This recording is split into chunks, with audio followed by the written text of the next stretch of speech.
کچھ لوگ سمجھتے ہیں کہ یہ بے پردگی یہ ترقی ہے، یہ ماڈرنزم ہے. ایسا نہیں ہے، یہ جہالت تھی. کعبۃ اللہ کا طواف برہنہ کیا جاتا تھا. تو برہنگی یہ جدت نہیں ہے، یہ قدامت ہے. یہ ترقی نہیں ہے، یہ جہالت ہے.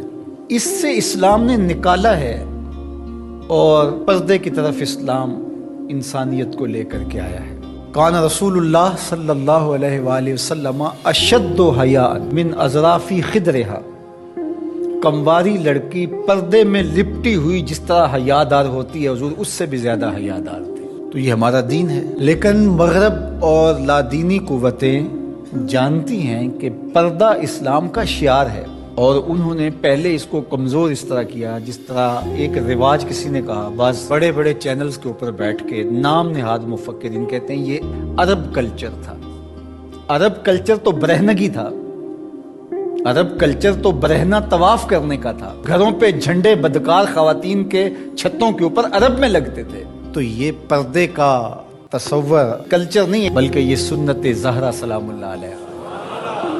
اللہ کے محبوب نے فرمایا ہر دین کی کوئی الگ شناخت ہوتی ہے، الگ پہچان ہوتی ہے. ہر دین کا ایک الگ نشان ہوتا ہے. تو اسلام کی وہ خاص چیز، وہ خاص نشان، خاص پہچان پردہ ہے، حیا ہے. اور اگر حیا چلا جائے تو پھر دین بھی چلا جاتا ہے. ایک روایت میں فرمایا حیا اور ایمان دو آپس میں جڑی ہوئی چیزیں ہیں، ان میں سے ایک چلا جائے گا پیچھے پیچھے دوسری شے بھی چلی جائے گی. تو لادینی قوتیں اس بات کو جانتی ہیں کہ اگر حیا چھین لیں گے تو ایمان اس کے پیچھے پیچھے اس راستے سے جو حیا کے چھننے سے بنے گا تو انہی قدموں پہ ایمان بھی رخصت ہوتا چلا جائے گا.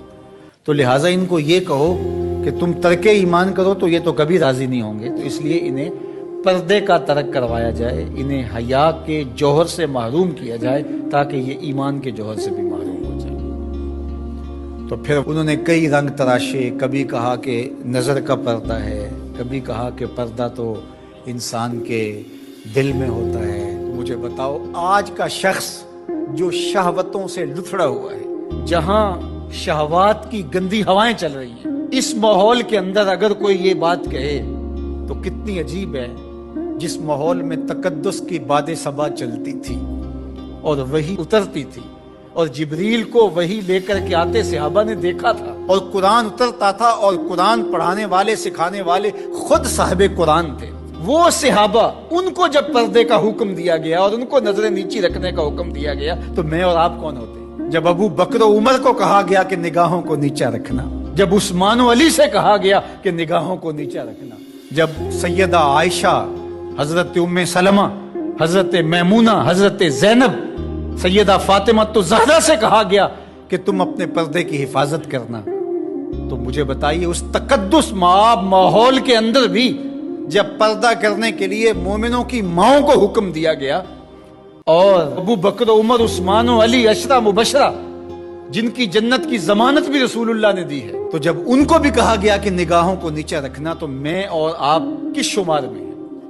تو یہ ایک نفس کی کہانی ہے جو ہم گھڑ کے بیٹھ کے کہا کوئی بات نہیں جی، پردہ تو دل کا ہوتا ہے. بحالت مجبوری خواتین کو گھر سے نکلنا پڑتا ہے، لیکن اس میں بھی اس کو تاکید کی گئی کہ تیرا پردہ کسی صورت کے اندر بھی ختم نہیں ہونا چاہیے. میں خراج پیش کرنا چاہتا تھا یہاں ہماری ہمسائیگی کے اندر اس خاتون کو جس نے اللہ اکبر کا نعرہ لگا کر کے بتلایا کہ یہ امت ابھی بھانج نہیں ہوئی. اس امت میں آج بھی بیٹیاں موجود ہیں جو اپنی آبرو پر پہرا دے سکتی ہیں، اور یہ حالات بتاتے ہیں کہ یہ امت مرنے کے لیے نہیں، قیامت تک قائم رہنے کے لیے پیدا ہوئی ہے. انشاءاللہ اس دبی ہوئی راکھ میں چنگاریاں موجود ہیں جو وقت آیا تو شعلہ جوالہ بھی بن جائیں گے انشاءاللہ العزیز. اقبال نے ایک بات کہی تھی، اگر پندے سے درویش پذیری ہزار امت بمیرت تو نہ میری، بطول باش و پنہا شو ازیں اثر کہ در آغوش شبیر بگیری. اقبال کہتا ہے اس فقیر کی ایک بات مان لے، ساری امتیں مر جائیں گی، امت مسلمہ تجھے زوال نہیں آئے گا. اور وہ کیا؟ بطول باش، بطول بن جا اور زمانے کی نظروں سے پوشیدہ ہو جا، پھر تیری آغوش میں بھی حسین ابن علی جیسے بیٹے جنم لیا کریں، ان کے جانشین تیری گود میں بھی پیدا ہوں گے. تو اس لیے پردہ ہماری شناخت ہے.